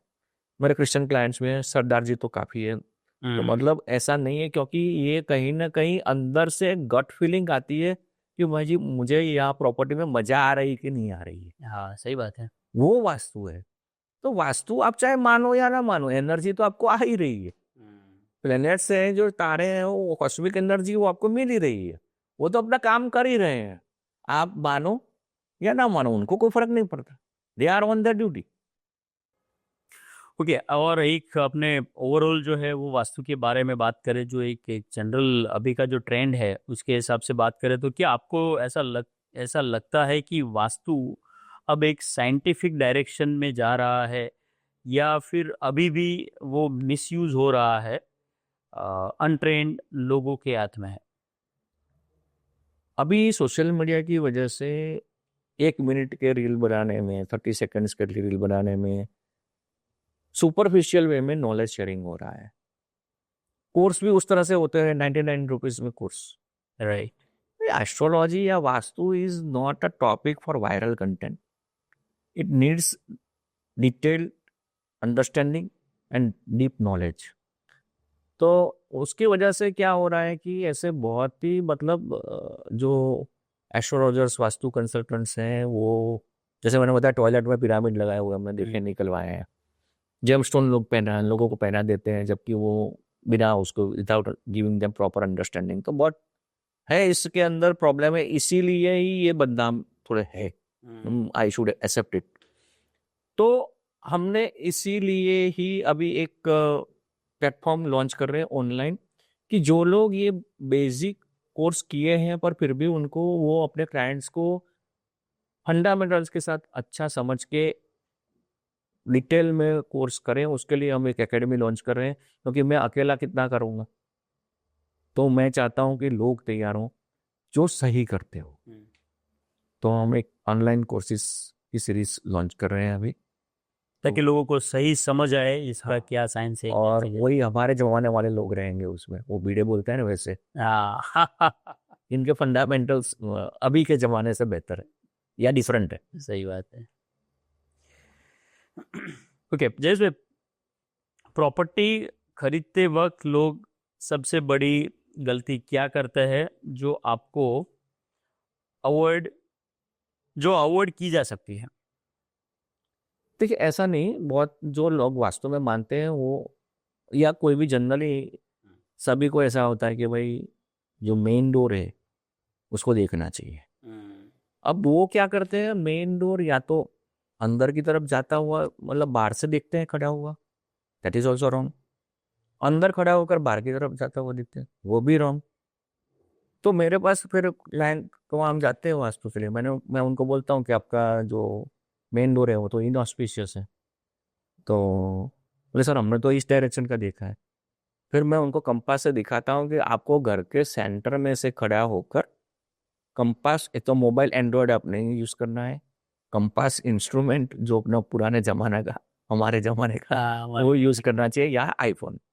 उससे आप चेक करें, और घर के सेंटर में से खड़े होकर मेन डोर का बाहर की तरफ कौन जाता है उसका डिग्री देखना है, ना कि डायरेक्शन। क्योंकि वास्तु के हिसाब से 32 सब डायरेक्शन है। तो और हर 2-3 फुट पे बदल जाती है, जो पद है वो एट्रीब्यूट बदल जाता है। सही बात है। तो वो एक्सपर्ट को ही एक्चुअली तो वो कह सकता है कि हाँ ये प्रॉपर्टी वाकई में बेनिफिशियल है कि नहीं। लेकिन हाँ यही है कि मेन सेंटर में से खड़े होकर कम से कम आपको मेन डोर की ओर मोबाइल रख के बाहर निकलने के डायरेक्शन चेक करनी चाहिए, यदि करनी है तो। यस भाई, तो अब आपने जो बताया उसके हिसाब से आप मुझे ये बताइए कि प्रॉपर्टी किस डायरेक्शन फेसिंग जो है वो लेनी चाहिए? देखिए ऐसा है कि भगवान ने यानी कुदरत ने जो दिशाएं बनाई हैं, चारों दिशा, north east, south and west, waste.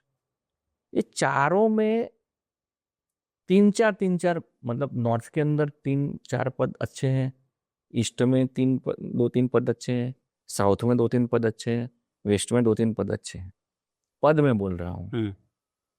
तो सारी डायरेक्शन में अच्छे भी पद हैं और बुरे भी हैं, नॉर्थ में भी बुरे हैं, ईस्ट में भी बुरे हैं।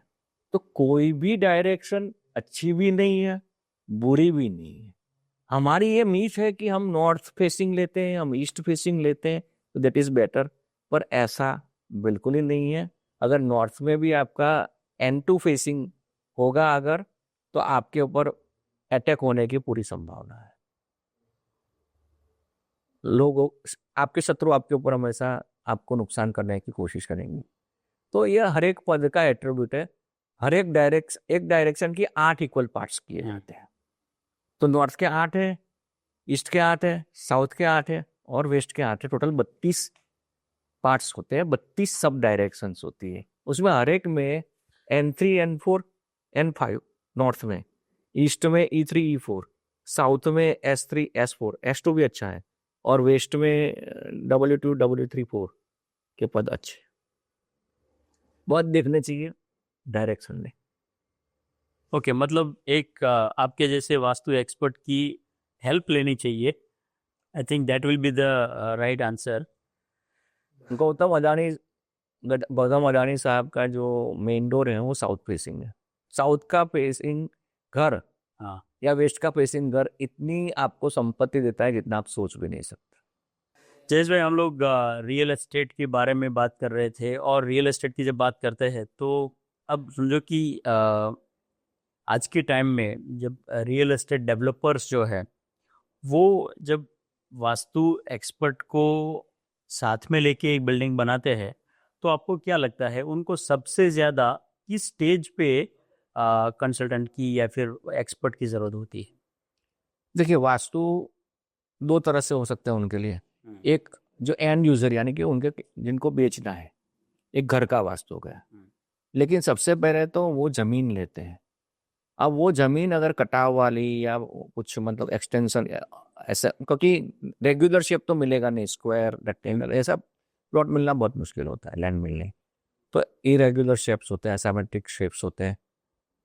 तो बहुत सी जगह वो क्लाइंट तो बाद में आएगा, उसका तो वास्तु बाद में रखो, पहले वो माल है ना उसके गले में आ जाता है।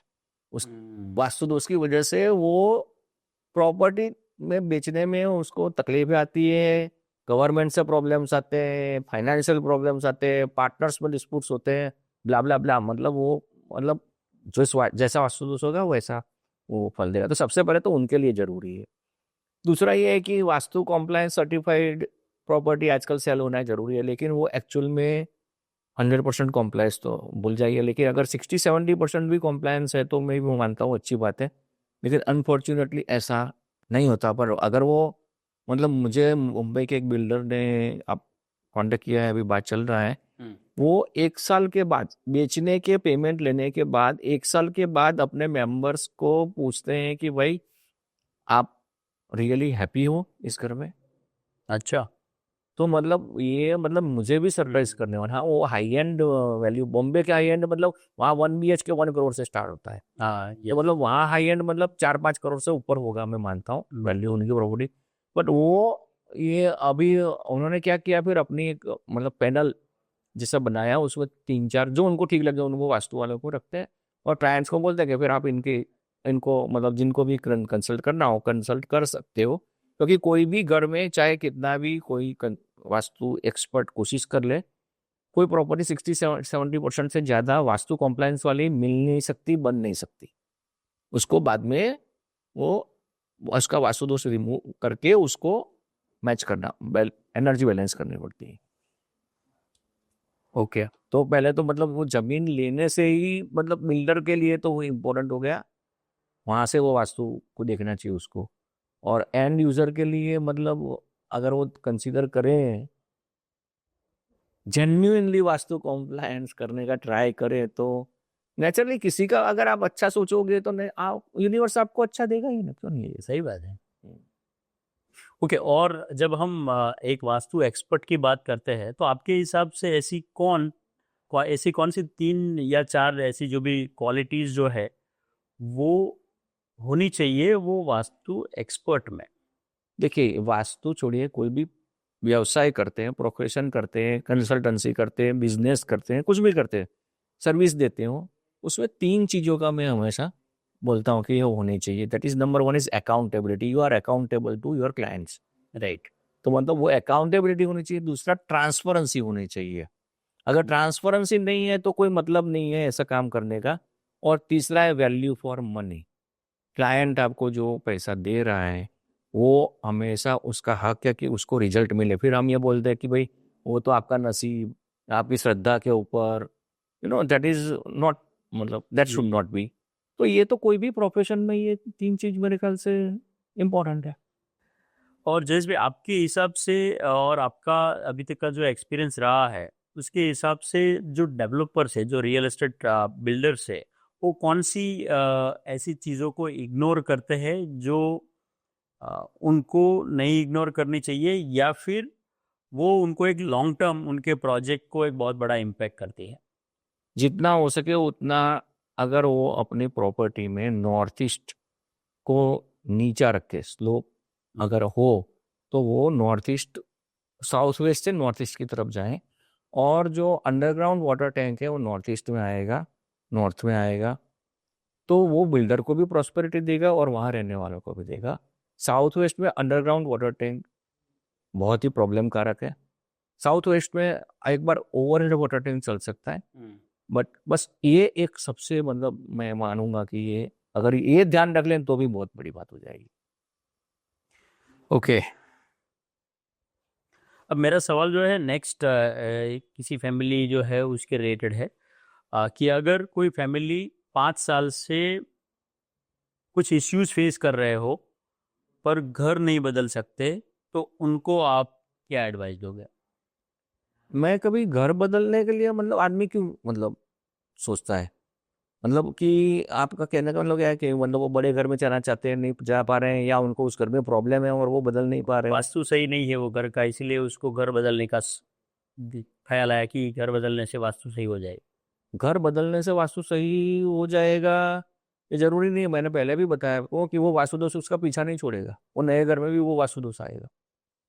वास्तु दोष की ट्रीटमेंट करने से या वास्तु एक्सपर्ट के गाइडेंस में प्रॉपर्टी लेने से वो वास्तु दोष से पीछा छुड़ा सकेंगे। राइट। अच्छा जयेश भाई, अगर कोई बंदा, कोई पर्सन जो है वो नई प्रॉपर्टी बाय करता है, चाहे वो अपने रहने के लिए करे या फिर कमर्शियल यूज के लिए करे, तो उसको वास्तु एक्सपर्ट की कब जरूरत पड़ती है, या फिर कब हायर करना चाहिए बेहतर? देखो ऐसा है कि सबसे तो पहले लेने से पहले अगर वो हायर करते हैं तो अच्छी बात है।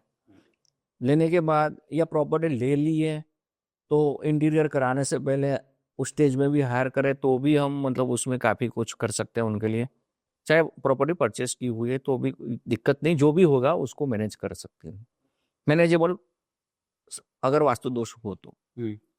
और अगर ऑलरेडी परचेस भी कर लिया और वहाँ रहने भी चले गए हैं तो भी हम मतलब वास्तु की ट्रीटमेंट करके उनको उनकी लाइफ को बेटर बनाने के लिए काम कर सकते हैं। तो एट एनी स्टेज मतलब जब भी मतलब आपको मतलब ऐसा लगे कि यार अभी मतलब जीवन में ऐसा कुछ हो रहा है जो हमारी समझ के बाहर है, राइट, तो you can get it done for betterment of your life. Okay. और जयेश भाई, अभी आपका जो विजन है, आपने आपका टैगलाइन भी बताया था, और आपका जो विजन है कि सब लोग खुश रहे, स्वच्छ रहे एंड फ्री रहे, तो ये जो चीज़ है, वो आपका जो थॉट प्रोसेस है, उसको आप डेली कैसे जीते हो? ओम सर्वे भवन्तु सुखिनः। हमारे आसपास के जितने भी लोग हैं उनको हमको सुखी, उनका बेटरमेंट करने के लिए कोशिश करना चाहिए। और फ्री तभी हो सकता है जब उनके पास वेल्थ होगी। तो अल्टीमेटली माइंड से हेल्थ और वेल्थ ये सब बनता है। तो उसके लिए ही मैंने बताया कि हम अभी एकेडमी शुरू करने जा रहे हैं, तो जिसके अंदर, क्योंकि मैं अकेला कितने लोगों का वास्तु करूंगा, मैं अकेला कितने लोगों का एस्ट्रोलॉजी करूंगा। लेकिन जैसे के.एन. राव सर ने इंडियन एस्ट्रोलॉजी में चेंज किया, कि ऐसा कहा जाता है कि उनके पहले और उनके बाद में, तो उन्होंने क्या किया कि ऐसे 200-500 एस्ट्रोलॉजर्स तैयार किए जो मतलब जिनकी वजह से फिर एस्ट्रोलॉजी में चेंज आया काफी। बिल्कुल। तो उसी तरह मुझे भी अगर कुछ करना है तो मुझे मेरे साथ और लोगों को जोड़ना पड़ेगा, और उनको भी मतलब वो स्पिरिचुअलिटी नेचुरल वे में आए जो मैं मतलब चाहता हूँ कि लोगों का कल्याण वो सबसे पहले प्राइम ऑब्जेक्टिव हो। तो अल्टीमेटली वही educating the people, connecting the people, influencing them for betterment of society. बिल्कुल। और नाउ मेरा अगला जो सवाल है वो वास्तु विद्या कंसल्टेंसी जो है उसके रिलेटेड है जयेश भाई। एंड सवाल ये है कि अगले 10 साल में आप वास्तु विद्या कंसल्टेंसी को कहाँ पे देखना चाहते हो, और आपके हिसाब से वास्तु विद्या कंसल्टेंसी क्या बनेगा, वो एक बिजनेस मूवमेंट या एक mission? Vastu Vidya consultancy is a child, is my brain child rather, right. क्योंकि मेरा तो जो प्राइम ऑब्जेक्टिव वो है कि लोगों को, मैक्सिमम लोगों को अपने उनका बेटरमेंट करना है लाइफ में, उनके माइंड के, उनके जो स्ट्रेस है, उनका जो हेल्थ है, वेल्थ है, सबका लिए बेटरमेंट करना है। तो वास्तु विद्या में मैं मेरे साथ लोगों को जोड़ रहा हूँ, टीम तैयार कर रहा हूँ, क्योंकि नाउ आई एम ऑलमोस्ट 60, तो मेरा फिजिकल कैपेसिटी भी और वास्तु के लिए एनर्जी चाहिए, तो वो नेचुरली एक सर्टेन एज के बाद वो नहीं रहेगा। सो आई एम लुकिंग टूवर्ड्स कि ये एक मिशन बने, हमारे साथ और लोग भी जुड़ रहे हैं, तैयार हो रहे हैं, एकेडमी में भी तैयार होंगे, तो by that way I will accomplish my mission. So it's a mission. Alright. And एक बैलेंस होम का बिजनेस पर कितना इम्पैक्ट होता है, और आपने लाइफ में वो चीज़ को कैसे देखा? देखिए ऐसा है कि एक तो आपको पता है कि घर स्पाउस जो है वो हमेशा, जो हस्बैंड है मतलब वाइफ है, वो हस्बैंड को इन्फ्लुएंस करती है, और वाइफ 24 घंटा घर में रहती है, राइट। बच्चे 24 घंटा घर में है, आपका वर्क प्लेस चाहे बिजनेस प्लेस कहीं भी हो, बराबर आप 12 घंटे रहते हैं, तो 12 घंटे तो आप रहते ही है। हमारे जो शास्त्र है उसमें ये पहले ये प्राइम एंड फॉरमोस्ट कहा गया है कि पहले घर ठीक करो। आदमी का घर ठीक होगा तो घर आते वो उसको सुकून मिलेगा, बिल्कुल। राइट, उसकी हेल्थ अच्छी रहेगी। तो बिजनेस के स्थान में, ऑफिस में आना जाना रहता है, कंटिन्यूस वहां आप नहीं बैठोगे, राइट। लेकिन घर में कंटिन्यूस आप रात को 8 बजे आ गए समझो ऑफिस से, अपने जॉब से या बिजनेस से, तो आप सुबह 9-10 बजे निकलोगे, तो वो आप कंटिन्यूस रहते हो, तो उसका ज्यादा इम्पैक्ट होता है। तो मेरे पास कई क्लाइंट ऐसे आते हैं, वो बोलते हैं सर घर छोड़ो, आप पहले मेरा बिजनेस का, मेरा ऑफिस का, मेरा शॉप का, मेरा फैक्ट्री का वास्तु करो। तो मैं उनको समझाता हूँ कि आप वो बाद में कराओ, पहले घर ठीक करो, घर ठीक होगा सब ठीक होगा। ओके जैसे मेरे पास एक वो फिलिंग द ब्लैंक टाइप का एक सवाल है आपके लिए, एंड वो है कि कंप्लीट, अब इसको कंप्लीट कीजिए। Vastu is not about structures, it is about. Balancing energy of a structure. Okay. एक लाइफ लेसन जो वास्तु ने आपको पर्सनली सिखाया, जो किसी बुक में नहीं मिलता। आदमी के अंदर का वास्तु। अगर कोई इंसान लाइफ में फाइनेंशियली, इमोशनली या मेंटली स्टक हो, तो आप उनको क्या एक लाइन में एडवाइस दोगे? देखो, रिलीजियस के हिसाब से कहूँ तो उनको भगवान शंकर की उपासना करनी चाहिए। वो अगर मतलब नहीं पॉसिबल है या वो नहीं मानते हैं, तो सबसे पहले तो यही है कि आप मतलब जितना हो सके उतना पॉजिटिव सोचो। और विवेकानंद जी, स्वामी विवेकानंद जी ने कहा है, उठो जागो और ध्येय प्राप्ति के लिए लगे रहो। बिल्कुल। वही करना है आपको, भूल जाना है कि आपका प्रॉब्लम क्या है, बस आपको rise and make efforts till you achieve your goal. Okay Jayesh भाई, नेक्स्ट सवाल है कि आप अपनी जर्नी में सबसे ज्यादा किस चीज के लिए ग्रेटफुल हो? 2 चीज़ों के लिए। एक मेरा बिजनेस में जो लॉस हुआ, जिसने मुझे डाउन टू अर्थ और लाइफ की रियलिटी से जोड़ा, नहीं तो मैं बहुत हवा में था। और दूसरा जो लास्ट ईयर जो 14 Feb 2024 मुझे एक्सीडेंट हुआ, जिसकी वजह से 6 महीना में बेड रेस्ट किया। तो मुझे अपने अंदर झांकने का मौका मिला। मुझे लगा कि मेरा ये जीवन में यहाँ मतलब जीने का कोई मकसद मैं शायद मिस कर रहा हूँ, तो वो मुझे मिला। तो ये 2, एक नहीं बल्कि मैंने 2 बताए वो। बिल्कुल। और अगर आप दुनिया का एक एनर्जी इम्बैलेंस फिक्स कर सकते हैं, तो वो क्या होता?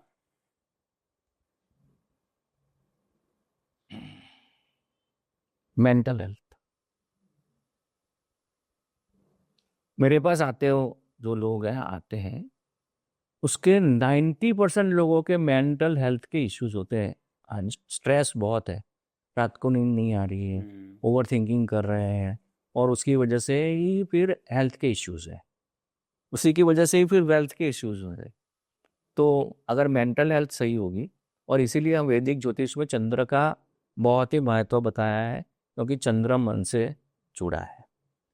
हमारा चंद्र का मन पर बहुत ही प्रभाव है। तो 90% कुंडली में लोग है ना, शनि के पीछे जाते हैं, राहु के पीछे जाते हैं, केतु के पीछे जाते हैं, मंगल के पीछे जाते हैं। प्रॉब्लम कारक तो है चंद्र, उसको ठीक करो, सब ठीक हो जाएगा। और चंद्र मतलब आपका मन, तो मेडिटेशन से वो आपको हेल्प मिल सकती है। बिल्कुल। भगवान शंकर की उपासना से हेल्प मिल सकती है। विष्णु सहस्त्र नाम के जाप करेंगे अगर, स्पॉटिफाई पे सुनिए, कोई दिक्कत नहीं है, मतलब वो चलेगा। शिव तांडव सुनिए, छोटी छोटी चीजें भी आपका मतलब बदल देगी जीवन। जयेश भाई, thank you so much for sharing all the insights. आपकी जर्नी के साथ साथ आपने बहुत सारे ऐसे मेरे रियल एस्टेट के रिलेटेड जो सवाल थे उसके आपने आंसर्स दिए। इसके अलावा जो हर एक इंसान के सवाल होते हैं, उस वो सारे सवाल के आपने आंसर दिए। Thank you so much for sharing all the insights, all the experience, and I formally believe कि आपने ये जो भी चीज़ें शेयर करी है, वो बहुत सारे लोगों की लाइफ में एक बदलाव लेके आएगी। क्योंकि नॉर्मली जो हम दूसरे सारे कंटेंट जो भी देखते हैं मीडिया में, वो कंटेंट का एक जो सोर्स और आपका पर्सनल जो एक्सपीरियंस है कि जहाँ पे आप एक साइंस बैकग्राउंड से आपने इतना कॉर्पोरेट एक पूरा जर्नी ट्रैवल करने के बाद now you are doing this particular thing, तो वो एक जर्नी एक इंस्पिरेशन है लोगों के लिए, and it has direct touch with science की ये फैक्ट्स है और इसी तरीके से चीज़ें काम करती हैं। तो बहुत क्लैरिटी से आपने सारी चीज़ें समझाई। Thank you so much for sharing all the insights and thank you so much for becoming part of Pierce candid talk. And thank you, Dr. Praveen C. Parmar. Actually, तो on the contrary, I should be grateful to you for giving me an opportunity to share my journey and my vision and mission and objectives. और मुझे भी मतलब ये बहुत ही आनंद हुआ कि आपने मतलब इतना मतलब 360 डिग्री में टोटालिटी में इतने डिटेल में मतलब क्वेश्चंस पूछे कि मतलब I am really surprised positively very happily and thank you once again. And friends, before we end this particular talk, मैं आपको ये एक चीज़ बताना चाहूँगा कि जयेश भाई का इंटरव्यू करने से पहले I have spend almost 5 to 6 hours to understand कि एस्ट्रोलॉजी जो है उसके रिलेटेड मैं उनको क्या सवाल करूँगा, and you know certain things की जो मेरे दिमाग में भी एक कन्फ्यूज़न की तरह थी, तो इसीलिए मैंने वो सारे सवाल जो है उनको आज ये पर्टिकुलर टॉक में शेयर किए। एंड आई एम श्योर कि आपको भी बहुत सारे ऐसे कन्फ्यूजन्स वगैरह चीज़ें होगी, तो ये टॉक जो है वो आपके लिए हेल्पफुल रहेगा। And if you have not subscribed our channel Pierce global TV, so please do subscribe and do not miss to click on that bell icon, because that will give you notification whenever I will be with new talk, new expert and new video. Thank you so much.